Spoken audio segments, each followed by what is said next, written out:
Welcome to Make It Pretty Please, the Design and Strategy podcast. Automotive projects don't start in a void. They start with a decision that locks in capital, resources, and brand direction for years. And yet, the most fundamental questions are often left unanswered. What do we want to achieve, and why? Just make it pretty, please. Any creative's nightmare briefing isn't direction, but a promise of problems ahead in the development process. This is what we talk about. Meaning and form, delivered through brand strategy and design direction in an automotive context. Each episode is structured like a strategic project meeting. One question, clear thinking, real exchange, and no decoration. Now, let's get into today's topic. You're standing at an auto show. On one side, a crowd is gathered around a classic Alfa Romeo Spider. People are smiling, sharing anecdotes. Everyone seems to have a story. You can see it in their eyes, that spark, that sense of something that's hard to describe but instantly there. Right next to it, the latest Alfa launch, a modern SUV, well executed and bold in expression. But the conversation about the two cars is very different. And that leads us to the question for today. Does this product actually belong to the brand, or is it just another business case? Felix, as a designer and industry expert, how do you read the situation? Hi, Wolfgang. Good to think about these things. And it is a big question indeed. This question, does a product belong to us as a brand? I can really picture this scene because classic Alfa Romeos do something very, very special to people. So people talk about it, tell a story of, oh, I used to have one. Oh, I remember this. I'm looking forward to driving mine in the summer and so on. So it is a very universally beloved type of car, whether it's in the US or in Europe. You'll find fans of the brand and of the product in Japan and so on. So it's really a global icon in many ways. And people are very fondly remembering it. Highly recognizable. And everyone would say, yeah, of course, this is Alfa Romeo. This is the best of Alfa Romeo in many ways.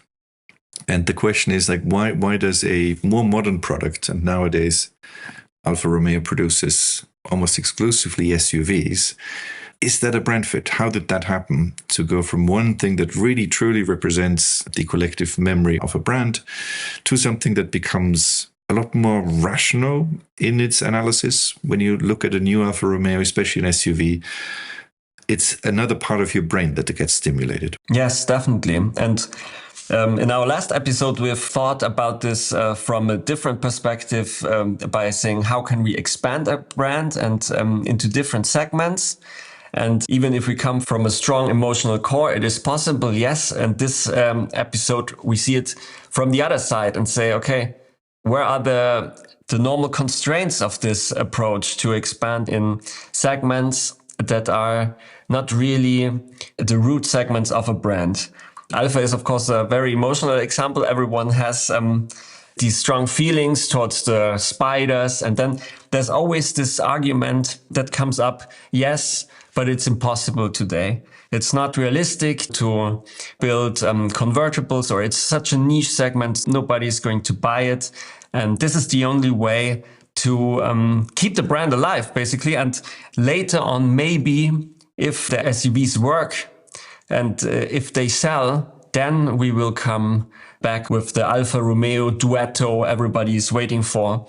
But first, the SUVs have to sell. What do you think about this approach, the SUV first, Spider second approach for Alfa Romeo specifically? With my emotional heart, I'm of course devastated to see an SUV everywhere in every brand, especially in emotional brands, with incredible heritage like Alfa Romeo. However, when you look at it more rationally, you realize that when Alfa Romeo sold the biggest volumes in the past, these big volume makers were not necessarily the Spiders and the Coupes and the niche cars, but they were the very competent Alfa Romeo Giulia sedans that sold in significant numbers, and also later four-door models like the Alfa 164.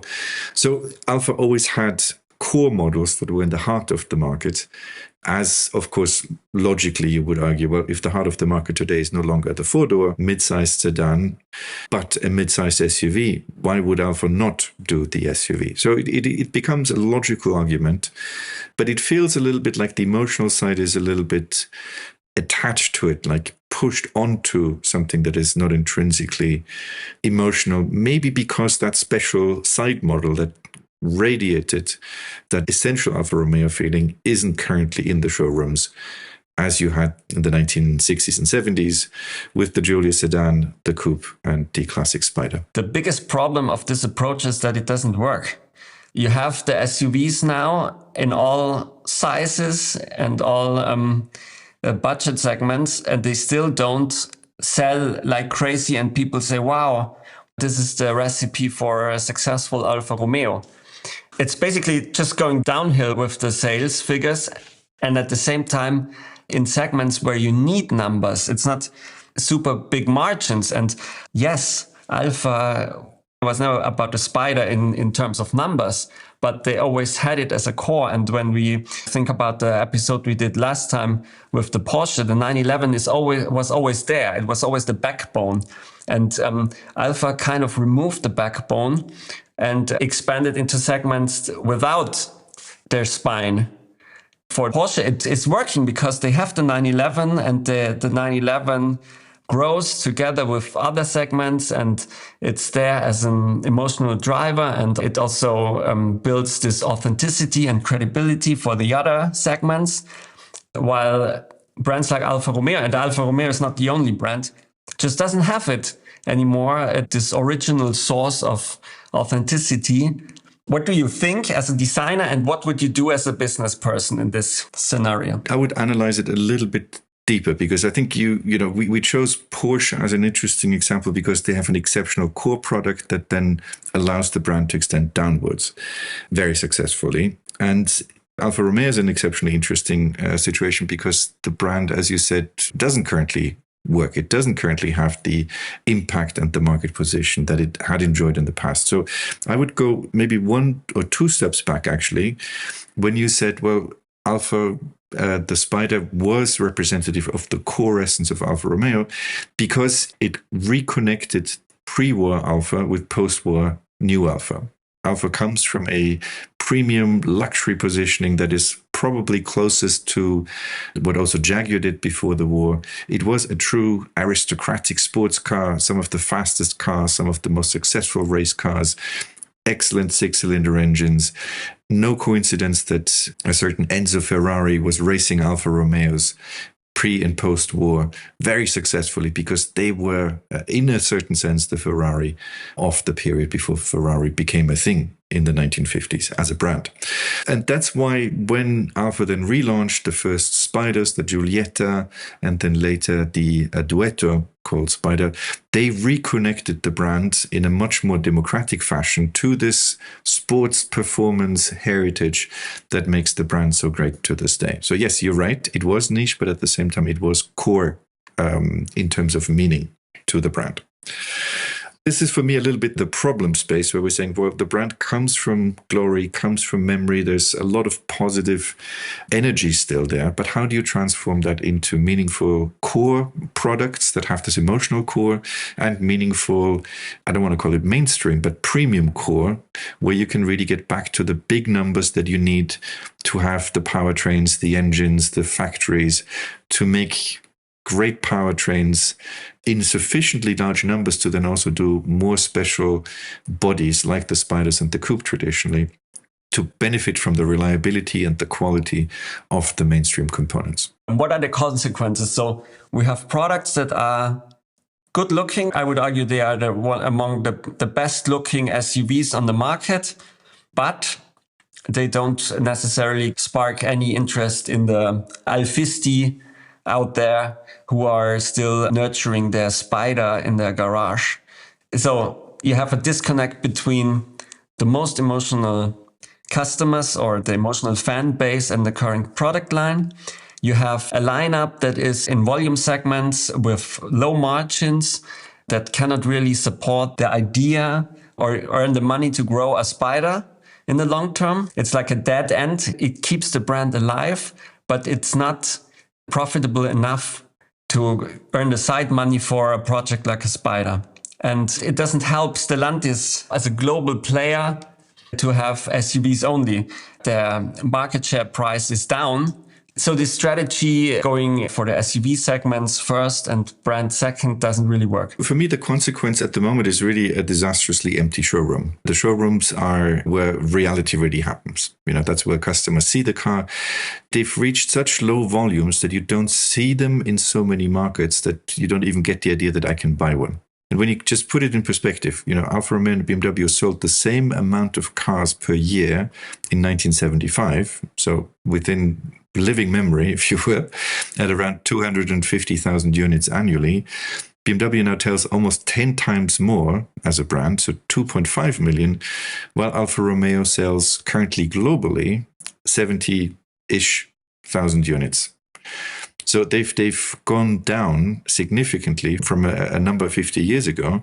So they've lost critical mass. They're not in people's minds anymore. They might be still in people's hearts, but not in as many hearts. So basically that means that all Alfa Romeos sold globally sell as much as one sports model, the M3 from BMW. Just imagine. So of course, if I ask someone, would you consider buying an M3? A lot of people will make that choice because they have so many other touch points with BMW. So for me, the biggest consequence is empty showroom, no touch point with the brand. You forget that it's even an option. And that limits all the things you said before, the budgets to do more than just bread and butter. So it's a vicious circle at the moment. And you need to have a very long, confident development cycle to really bring back the products to allow this virtuous circle, bringing in the volume, bringing in the right volume, bringing in enough variations of one product to go from the entry level to a sports level. And Alfa partially succeeded in this with the Stelvio, with the Giulia, but stopped just a little bit too short, too quickly, in my opinion. So they missed that crucial moment where they could have grown two more times with, let's say, adding the station wagon, adding the sports model, going into another market rather than pulling back already. Yeah, and another consequence that comes to mind is that the SUVs, they are living on the heritage of the brand, but they are not building it for the new era. And if you don't create heritage or the legacy of tomorrow, if you're just living off a brand, what is Alfa Romeo going to talk about in 30 years?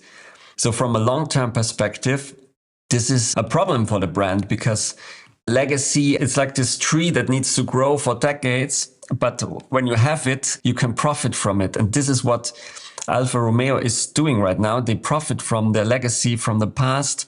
You said living memory. 75 is 50 years ago and 30 more years. And the people from 75 are no longer in the market for a convertible, to say it optimistically. They're no longer eating spaghetti at all. So they're gone.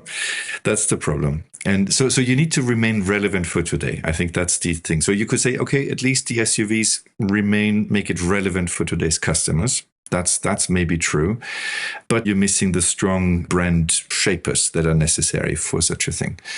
Completely agreed on this one. And I agree also on that sense of urgency. Time really runs out with legacy brands. Now, you could argue that some of the French luxury brands, for example, have managed very successfully to be revived after dead periods. Think of Burberry as an iconic example of being reinvented every 15 years because they boom and bust. So it's not lost forever, but because the car industry is so investment heavy and it's so emotional and so personal, it's a different ballgame to, say, leather goods or fashion, simply because the tooling, the tech is so much more complicated. Yes, and we also have to keep in mind the customer's ability and the technology changes. So today, everyone has a driver license. Everyone can drive their car. In Europe, I mean, we see this already in China. There's a completely different customer in China. They don't see themselves as good drivers and they don't care. They see the car differently. Petrol head brands like Alfa Romeo, they have a certain customer that has a completely different perspective of the car than we're going to have in 20 years when autonomous driving is normal. And Alfa Romeo has relevance today as a brand. The products today are connected to the past. How can you keep the connection from the brand heritage to the reality, to the brand reality in the showroom? And this is a problem if you don't constantly adapt and iterate and update the brand. There is one car, of course, that is interesting to talk about also in Alfa Romeo's current offer, which is the 33 Stradale, the 33 Stradale. It's, of course, a car that is a tribute to the original Stradale. As you said also in the intro, you could really describe it as a well-executed car, a very clear tribute to a historical icon. But I think this also represents, in a certain way, the conundrum of the Alfa Romeo brand. It is a very direct reference to one specific model, which arguably back then was kind of dated. It was the last of the round cars with a 50s aesthetic in a period where everyone went already wedge-shaped and futuristic. And today, this car, yes, because we lose track of time and the chronology becomes foggy with 50 years distance, it is still a beautiful car, but it doesn't bring the game forward. So I would say the 33 Stradale, as lovely as it is and as desirable as it might be from a collector's point of view, as a car nut, it doesn't move the game forward. Certainly not in significant numbers. The good news is, yes, super high price position, which means the emotion is still there, but it's kind of like only having the tip of the pyramid and the entire base below being thin air at the moment. I understand the rationale behind it as a halo car, but it's so out of space compared to the lineup. It's like a one-off, and I don't know the numbers or how many units are produced, but they are definitely sold out to collectors, and you will never see one on the street. Or you see it on Monaco when Valtteri Bottas drives one as a former Alfa F1 driver, and then you see it on Instagram. But that's it. There is no connection to the average person's reality with this car. Absolutely, but it's great that it exists, and it's proof that the brand can do more. So yes, the problem is disastrous volume at the moment.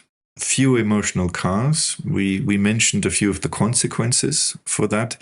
From a strategic point of view, Wolfgang, how can you structure this situation, and can you help people in the development teams, whether it's design or marketing or company strategy, how can you structure it in a way towards a solution path at this point in Alfa Romeo's history?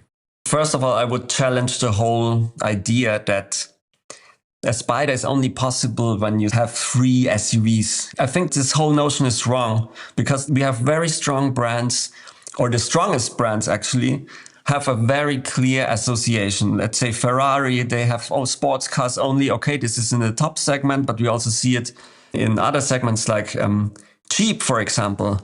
You really know what a Jeep is about. You have a clear association. So let's look at the motorcycles. For example, Harley Davidson. You know exactly what a Harley Davidson is about. And Harley Davidson doesn't have to sell cheap naked bikes to survive as a brand or to have the numbers to build those segments they are known for. And my hypothesis is that this whole approach is outdated. It's no longer about having to build volume first and then emotion second, especially in the context of a group like Stellantis. So they have 14 brands, and they can do with the 14 brands whatever they want. Nobody tells them to play the same playbook with every brand, that every brand has to manufacture SUVs and play the whole claviature of product segments. They should use the power of the brands and build the products the people would expect from the respective brands and profit from the emotional assets of this brand. And then the picture would look completely different. And Alfa suddenly doesn't have the problem to sell SUVs nobody likes to have from Alfa, but they can go straight to the segments the Alfisti would desire. And another hypothesis is we live in this era of platform sharing and identical parts and the like. The idea of a platform originally is to save money with components that are the same for every car and every segment. But the rationale behind this It is that you save money up front and then you can go into variety because of this. And what we see is the opposite. We don't see the potential of the platform exploited. They don't take the platform and then build great cars in every segment. We take the platform today and build the same segment all over again. We have this Russian puppet portfolios with SUVs in all shapes and sizes, but it's always an SUV. Those two hypotheses are key steps to a solution for Alfa Romeo in this place. So to say, okay, we have the platform, the parts are there. Nobody's saying that you have to build a new engine or that you have to build a different platform for a Spider. Also, the second one is use the brand portfolio of Stellantis as you can do it. It's like a football field. If you are a football trainer, coach, and you have 11 players, you don't say that everybody has to run forward and score a goal.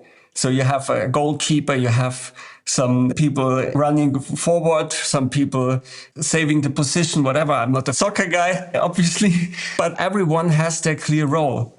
And this is the wrong approach to give everyone the same role and say you have to do the same task no matter what.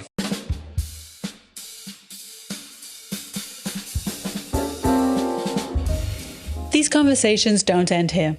Where is strategy and design breaking down for you right now? What's slowing down your team or creating friction? Chances are it's at the intersection of strategy and design. We're here to help, analytically and confidentially. Contact us at makeitprettyplease.com. That's make-it-pretty-please.com. You mentioned two interesting things. So one is, of course, and I'm glad that you brought it up, when you have brands with such strong heritage as Alfa Romeo, you tend to think of them as standalone brands and companies. So we know that Alfa Romeo is no longer a company since basically the 70s when it was part of the Italian, it was nationalized, part of the government, and it's been part of Fiat Group since 86. So the company hasn't been standalone for a long time, unlike BMW, who's standalone to this day. You mentioned also Harley-Davidson, also to a large degree standalone with its own problems because of that, because it doesn't build on a group portfolio. But what I think where I agree with you is that the potential of reinventing Alfa Romeo within a gigantic group of brands like Stellantis has so far probably not been exploited fully yet. So we've seen that also some of the more successful recent Alfa Romeo products benefited from the Fiat platforms in the 80s and then again in the 90s, because some, and now we get to your second point, how to build a platform to do that also from a design point of view, because people really focused over many studies, many insights to make a platform more flexible with lower investment. And so maybe I'll just do one step back further before we go into the forward.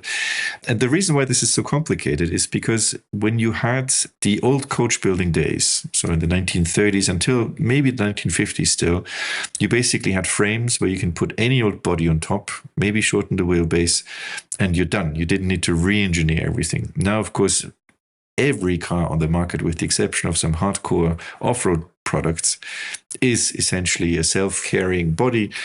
So you don't have this simplistic top hat anymore. At least that's the current assumption. So yes, you can do this, give brands more specific roles, because you can say, well, not all has to be done by one brand. Other brands can do the volume lifting, and specific brands can be used almost as model lines or as model ranges rather than standalone houses. So I think that's a very powerful idea. And now, the reason why this is all linked is because you could almost argue, well, Stellantis is uniquely positioned, like very few other companies, because they have so many brands that could have so many specific roles, but it falls short when everyone goes into the same old recipe. You mentioned the multiple offer in the B segment for the SUVs. I can think of at least 5 cars that cover essentially the same footprint.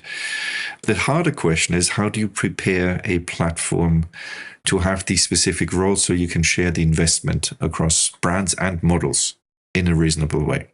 And maybe to just ask your opinion, I think what we both agree on is that currently too many brands are in the same price segment in the same market. So European brands, you can find 5-6 models, more or less the same price point. If you go too far away, think of dilute epsilon, off the segment average, you're dead because people can't afford it or don't want to afford it.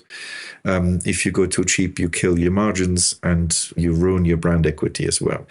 And also, as we said previously, if you cynically use the SUV to extract more money from the customer without delivering anything more specific, it's a short-term gamble.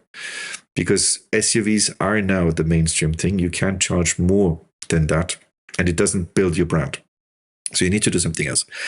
So all of that said, what I think needs to be done now is thinking, how can you bridge these different needs between different brands? Maybe we can think about where would the natural allies of such a platform lie in terms of the other brands in the Stellantis portfolio? I would actually see it the other way around and not see the needs of brands. I think brands have no need at all. I think the customer has needs, or the people have needs or wants or desires, and they are unmet. It's actually really strange from a market perspective that everyone is competing in the same segment. So the SUV segment is a red ocean, and everybody's jumping in the red ocean and hoping to bite somebody else. But the blue ocean is the convertibles or whatever. I mean, all the segments are almost extinct now in the market, and everybody's saying it's not possible. We cannot afford it. And it highlights the scarcity mindset that there's one market, and then if I want to be successful, I have to take something away from other brands. And I'm completely focused on what they are doing, and I will be one feature ahead and hopefully make the sale instead of them. This is a valid perspective, but it's a perspective that leads to the race to the bottom. We've discussed this already in other episodes, and there's no excitement in it. It's only the features, what others are doing. You are basically driven by other brands. It's not what we are about. It's rather what are the others doing, and how can we do it better, and how can we do it cheaper.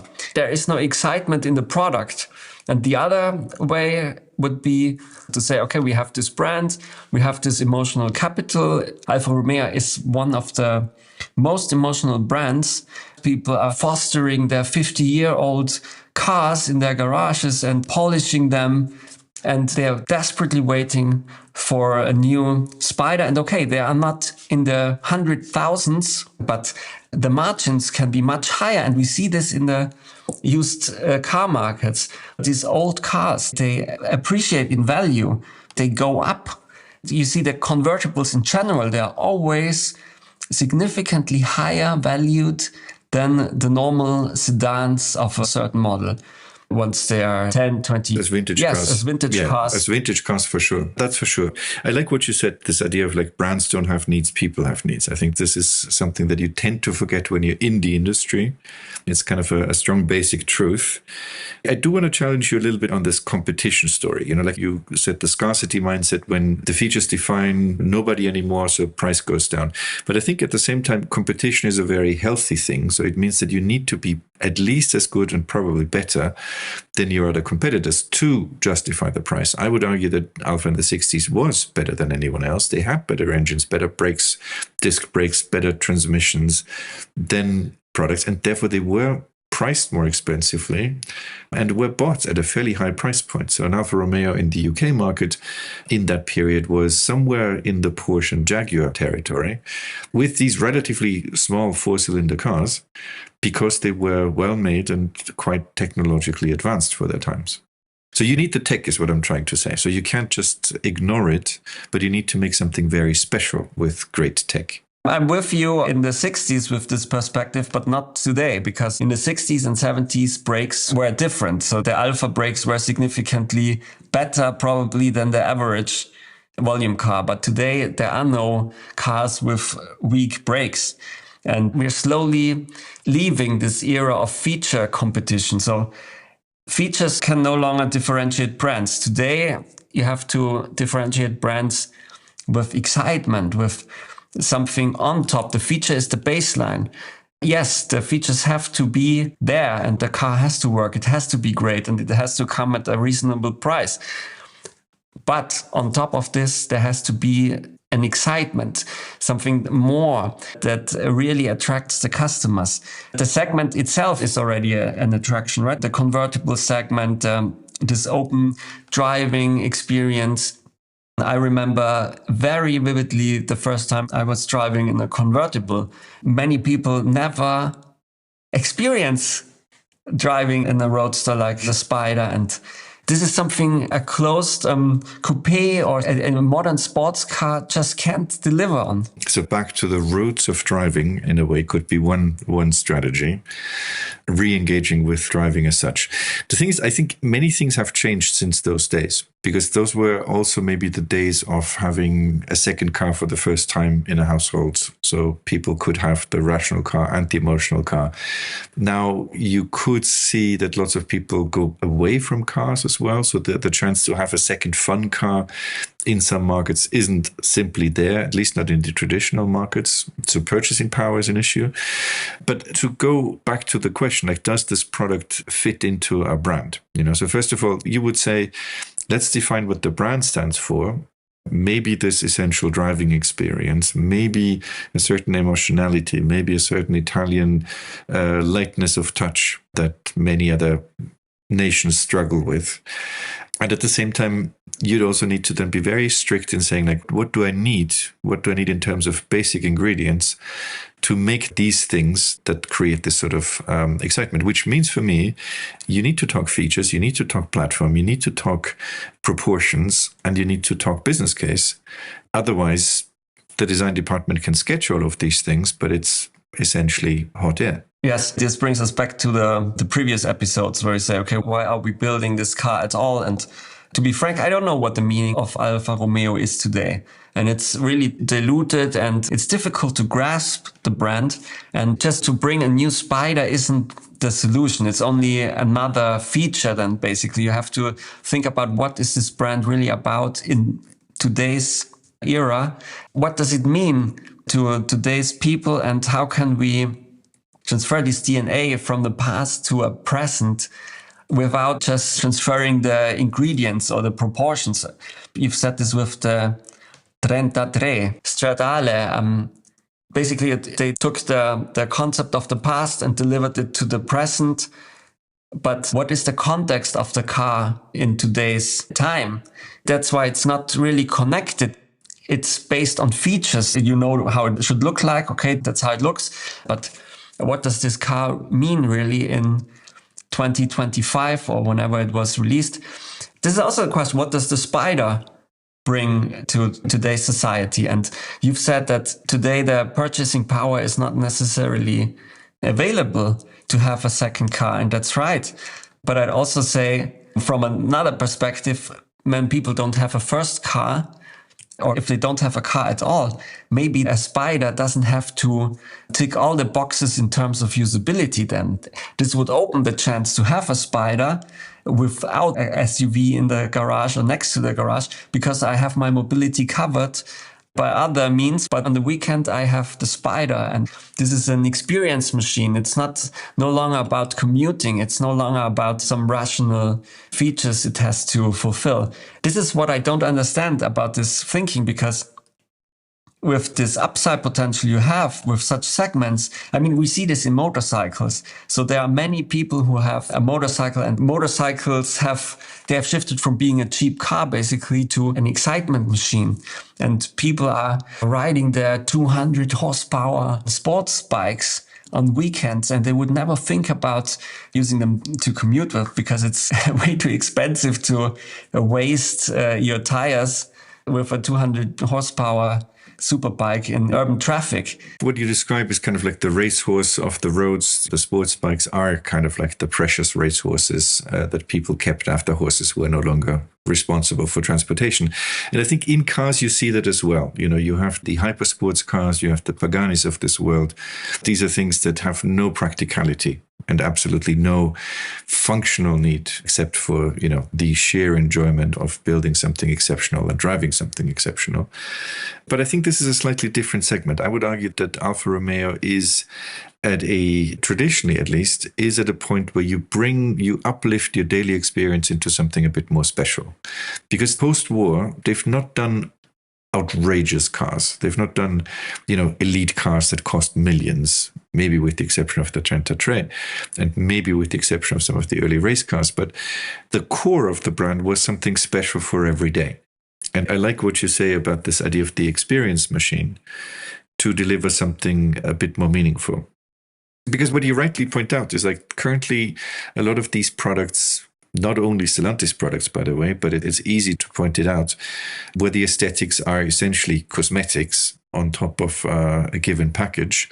But what you need is something deeper. The example with the motorcycle, it works because motorbikes are cheap compared to cars, and you can buy them in all price segments. So if you want to have a serious motorcycle, it starts at 5,000 euros. And of course, you can go to 60K or 100K with whatever, but the 200 horsepower race bike, it's 20K. And you get a bike that is used in racing. So you get something really authentic and pure, and you can drive it, but you can also have something more appropriate for everyday commute, or not commuting, but to bring excitement to your life, even to your commute, way cheaper with 10K or whatever. And this is what came to my mind when you said the people don't have the purchasing power today. If I was an Alfisti and I would look for a replacement for my old Alfa, the closest substitute I would get is a motorcycle. I see that, but it doesn't have the Dolce Vita lightness that maybe the Duetta has. So and the thing is, like, a motorcycle is a different thing for all the reasons we know. It's more dangerous, it falls over, it's not something that you can share as nicely as a car. A Vespa. Yeah, I mean, Vespa is an interesting thing. It really revolutionized so many things by reinventing the shifter and bringing the shifter from the foot to the hand and so on. But there was a lightness, a joy in these cars. So I think for me, the qualifier, do these products belong to the brand? They have to pass this filter test. Does it bring joy? And I think a lot of attempts to go into this Alfa Romeo space don't yet bring that much joy to it. So how do you decide this in the case of Alfa Romeo? I think there's the strategy of using the group as shelter, so to speak, together with maybe 2 or 3 other brands, define the components that are necessary to bring these joyful products. So that might mean for the next generation of powertrains that you make them so that you can use them as open cars, as closed cars, as low cars, as well as high cars, rather than saying, well, if 80% of customers buy SUVs, we will do SUVs. So you need the other 20% to spark the fire of a brand. Otherwise, the rest doesn't work. And I think, as we said, the sales numbers currently are fairly bad because nothing pulls up in terms of joy in the base product, and nothing pulls the whole portfolio up in terms of an iconic but still accessible product to lift the entire brand offering. Yes, and who else could do it than such a global player like Stellantis? I mean, it's not a startup, and we see startups making this happen. I mean, there's, for example, Longbow now in the UK. They bring the first ultralight EV roadster. They make it happen, and they don't have to go the SUV route, or they would never do this. This is a mindset thing, I guess.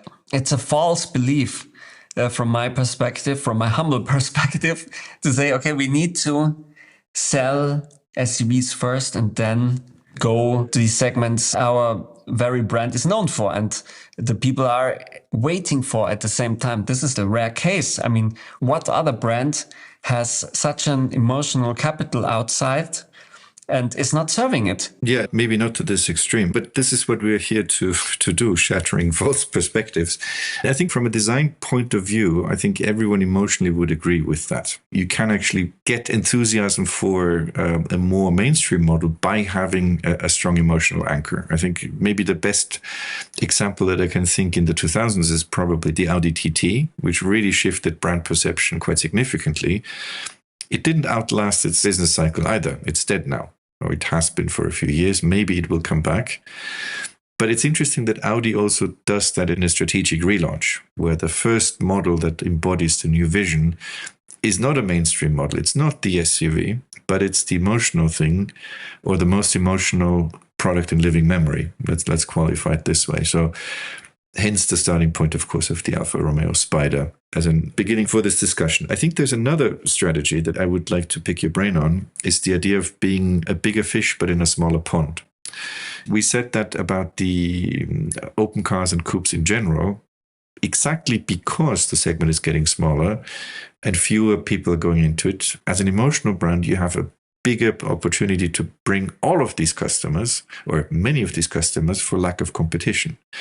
You can see it in a very different way in America, where so few brands now produce sedans that the few that do are really successful.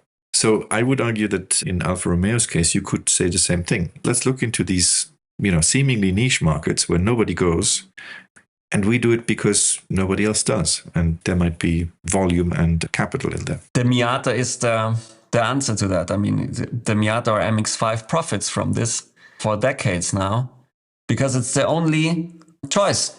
And it's done with a lot of passion. And I've never driven one, but what you hear from the experience with the manual gearbox, the super tight shifting, and the attention to the direct driving experience. It's not just a car thrown into the segment, but it's really engineered for the experience, and it's working for Mazda. And this is the perfect case. And I like your example with Audi, that you said the TT was taken off the market, but the new vision of the brand is the new TT again. It's like the fate of these big players, that they always regress towards the least common denominator. And this is SUVs, because they are financially driven and short-term driven. Their KPIs are the stock market. And I've mentioned up front, we've brought the example that it doesn't really play out for Stellantis with the stock market right now. These are the forces within such a big OEM, always to optimize costs and to go for the bigger margins. And then they see this tiny little segment, the TT, and say, wow, there are really low numbers. Let's kill it. On paper, it works. On paper, it makes sense. But the picture is slightly bigger than the SUV segment. We have a general problem that maybe we can deep dive on at a different point about why so many brands look back now for future portfolios rather than to just simply look forward on what is relevant. But I want to pick you on one last topic, because I want to challenge you a little bit on this. When you say, well, does this product fit to a brand? And we both would agree the Alfa Romeo Spider as a product would be a great brand fit, no questions asked. And it's, of course, fairly well known nowadays that the company did exactly that as a thinking exercise and as even a development project, building an emotional product off the MX-5 platform that you just mentioned. But would that have worked, in your opinion, having an Alfa Romeo body version of something that is clearly an MX-5 in terms of chassis and performance? It would be better than having no Spider. We are always constrained by reality, okay? And we have these platforms. To me, it would have been better than just the SUV route, because what credibility do the SUVs have? But is there not another risk in there, saying, like, if you do something that is too far away from your core, that even if the product is right, and as a product it would work, but all the other stories, all the emotional stories that for cars and brands like Alfa Romeo in particular count. Would that, this decision, of course, was taken a few years ago now, but in today's world, do you think, has the world moved on? Would people still care where the powertrain comes from, where the engine is built, where the car is built? Or are we entering a world now, 50 years after or 60 years after the original Duetto?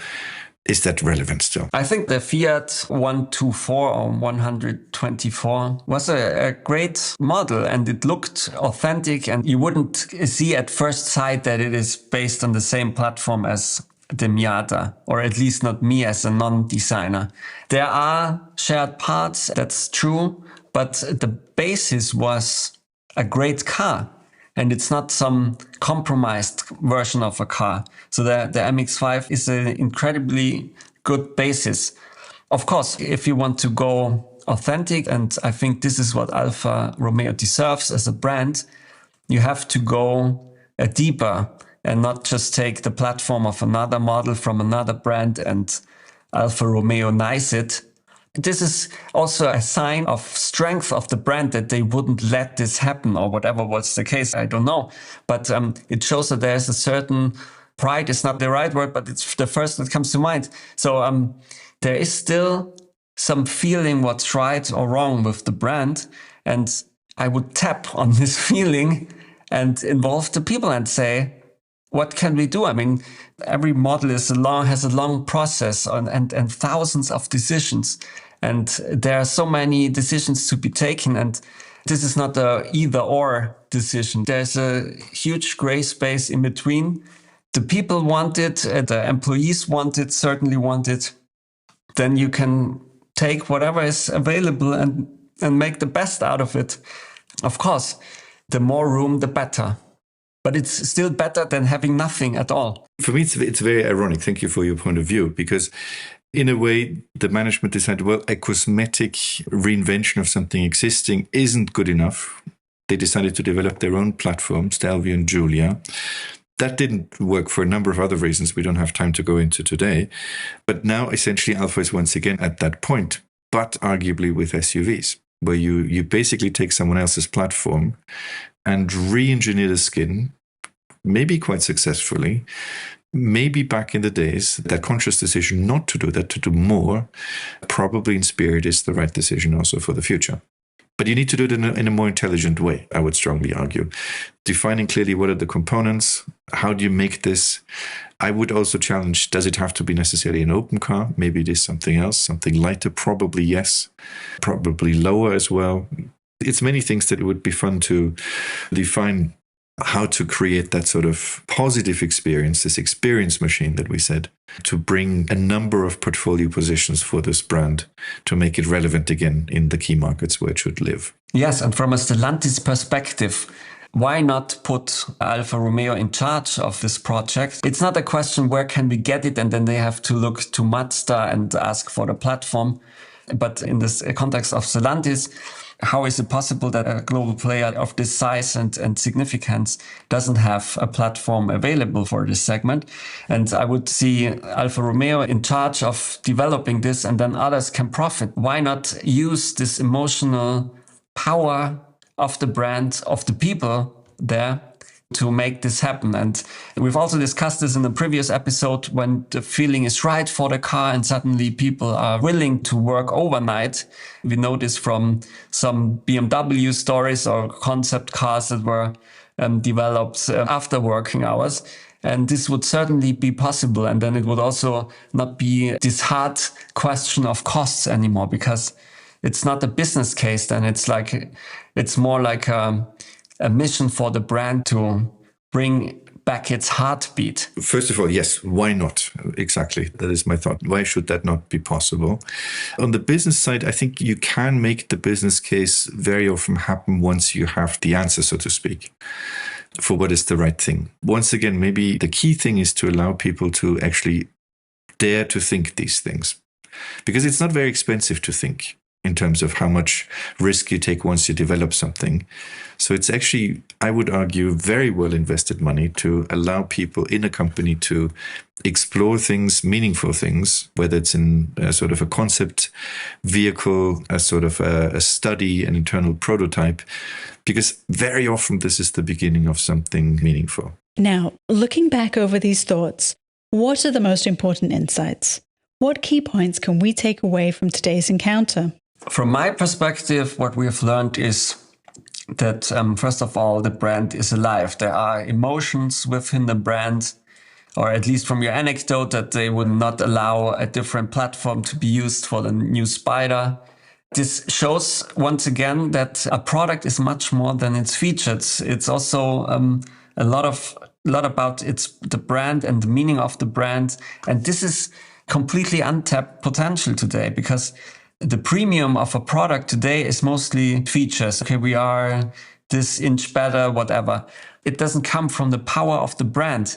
If Alfa Romeo would exploit the power of its brand and go all in with emotional products, then we would talk about completely different margins. And This is the argument I brought at the beginning of our episode, that I think that this whole idea that you have to serve all segments in order to be allowed to think about more emotional products is wrong, especially when we look into the future where excitement is the new currency. It's no longer features. This is the power of the brands. And if you can deliver on excitement, then you get the margins, then you get the profit, and you don't need these numbers. And today, the profit is completely driven by a one-off sale. So the OEM plans the product and manufactures it, and then they have this 1 point sale. And then, of course, they have the service, but often it's not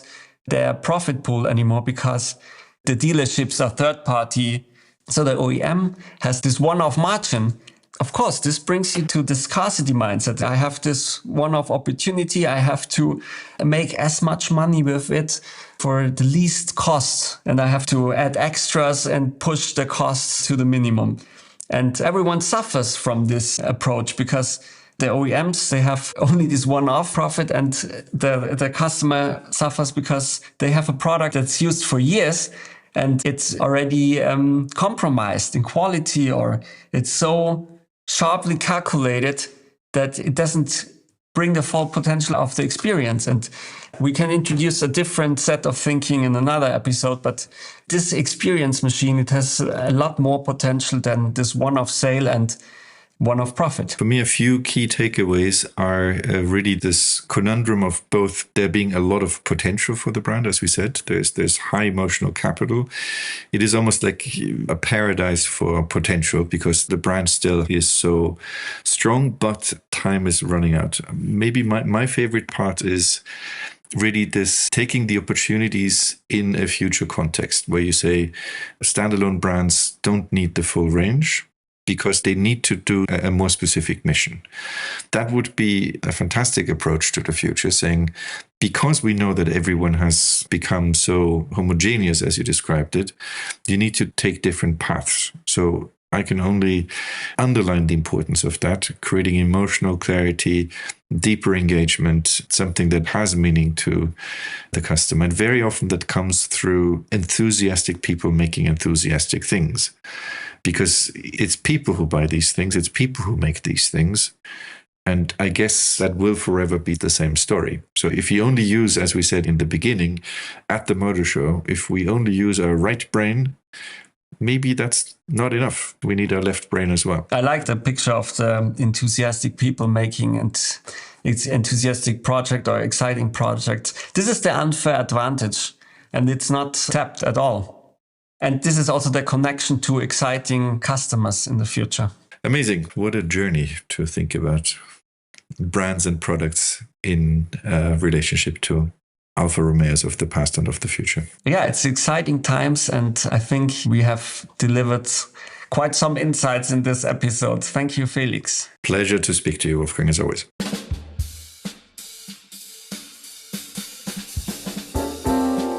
That's it for today's episode. If you like what you heard, hey, spread the word and share it with others. You can find us on LinkedIn, on your favorite podcast channels, or on makeitprettyplease.com. That's make-it-pretty-please.com. Until next time.